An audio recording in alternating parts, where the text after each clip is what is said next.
ಜೊತೆಗೆ ಯಾದಗಿರಿ ಜಿಲ್ಲೆಯಲ್ಲಿ ವಿವಿಧ ಅಭಿವೃದ್ಧಿ ಕಾರ್ಯಕ್ರಮಗಳಿಗೆ ಶಂಕುಸ್ಥಾಪನೆ, ಮತ್ತೆ ಬಂಜಾರ ಸಮಾಜದ ಭವನ, ಜಿಲ್ಲೆಯಲ್ಲಿ ಬಂಜಾರ ಭವನ, ಮತ್ತೆ ಕೊಲ್ಲೂರು ಮಲ್ಲಪ್ಪ ಸ್ಮಾರಕ ನಾನೇ ಅನೌನ್ಸ್ ಮಾಡಿದ್ದೆ, ಘೋಷಣೆ ಮಾಡಿದ್ದೆ ಹಿಂದೆ. ಕೊಲ್ಲೂರು ಮಲ್ಲಪ್ಪನವರ ಸ್ಮಾರಕ ಮಾಡಬೇಕು ಅಂತೇಳಿ ನಾನೇ ಅನೌನ್ಸ್ ಮಾಡಿದ್ದೆ, ಆದರೆ ಜಾಗ ಸಿಕ್ಕಿರಲಿಲ್ಲ. ಈಗ ಯಾದಗಿರಿ ಅಭಿವೃದ್ಧಿ ಪ್ರಾಧಿಕಾರದಲ್ಲಿ ಪುಕ್ಕಟಿಯಾಗಿ ಜಾಗವನ್ನು ಕೊಟ್ಟಿದ್ದೇವೆ. ಪುಕ್ಕಟಿಯಾಗಿ ಜಾಗವನ್ನು ಸುಮಾರು 2 ಎಕರೆ ಜಾಗವನ್ನ ಪುಕ್ಕಟಿಯಾಗಿ ಕೊಟ್ಟಿದ್ದೇವೆ. ಸ್ಮಾರಕ ನಿರ್ಮಾಣ ಆಗಬೇಕು.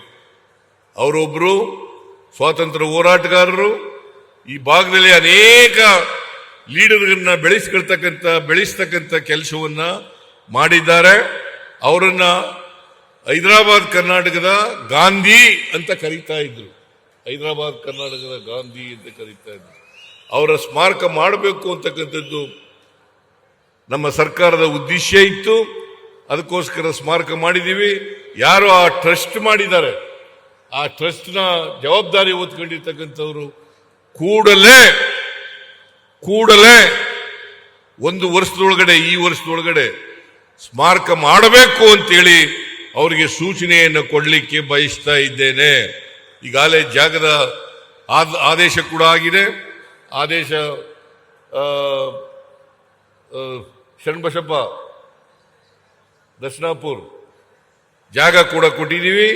ಕೂಡಲೇ ಅದನ್ನು ಮಾಡತಕ್ಕಂಥ ಕೆಲಸವನ್ನ ಮಾಡಬೇಕು ಅಂತೇಳಿ ಶರಣಬಸಪ್ಪನವರಿಗೆ ಸೂಚನೆಯನ್ನು ಕೊಡಲಿಕ್ಕೆ ಬಯಸ್ತಾ ಇದ್ದೇನೆ. ಈಗ ಸುಮಾರು 42 ಆಸ್ಪತ್ರೆಗಳನ್ನು ಹೊಸದಾಗಿ ಮಾಡೋದು, ಮೇಲ್ದರ್ಜೆಗೆ ಏರಿಸೋದು,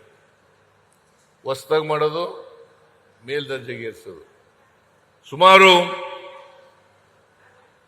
416 ಕೋಟಿ ರೂಪಾಯಿಗಳನ್ನು ಖರ್ಚು ಮಾಡ್ತಾ ಇದ್ದೀವಿ. ನಾನು ಮಂಜೂರಾತಿ ಕೊಟ್ಟಿದ್ದೀನಿ, ಕ್ಯಾಬಿನೆಟ್ನಲ್ಲಿ ಮಂಜೂರಾಗಿದೆ. 857 ಕೋಟಿ ರೂಪಾಯಿಗಳ 857 ಕೋಟಿ ರೂಪಾಯಿಗಳ ಆರೋಗ್ಯ ಆವಿಷ್ಕಾರ ಕಾರ್ಯಕ್ರಮದ ಅಡಿನಲ್ಲಿ ಮಾಡಬೇಕು ಅಂತ ಹೇಳಿದ್ದೇನೆ. ಯಾಕಂದ್ರೆ ಈ ಭಾಗದಲ್ಲಿ ಅನೇಕ ಜನ ರಕ್ತಹೀನತೆಯಿಂದ ಬಳಲ್ತಾ ಇದ್ದಾರೆ. ತಾಯಿ ಮರಣ, ಮಕ್ಕಳ ಮರಣ ಜಾಸ್ತಿ ಆಗ್ತಾ ಇದೆ. ಇವಾಗ ಬಹಳ ಜನಕ್ಕೆ ಇಲ್ಲಿ ಈ ಭಾಗದಲ್ಲಿ MRIಗಳಿಲ್ಲ, CT ಸ್ಕ್ಯಾನ್ಗಳಿಲ್ಲ. ಆಮೇಲೆ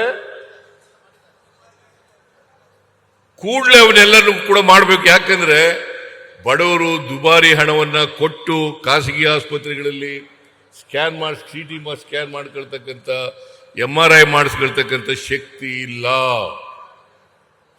ಇಲ್ಲ. ಅದಕ್ಕೋಸ್ಕರ ಅವುಗಳನ್ನೆಲ್ಲ ಮಾಡಬೇಕು ಅಂತಕ್ಕಂಥ ಮಾತುಗಳನ್ನ ಈಗಾಗಲೇ ಹೇಳಿದ್ದೇನೆ. ನಮ್ಮ ಸರ್ಕಾರ ಬದ್ಧವಾಗಿದೆ.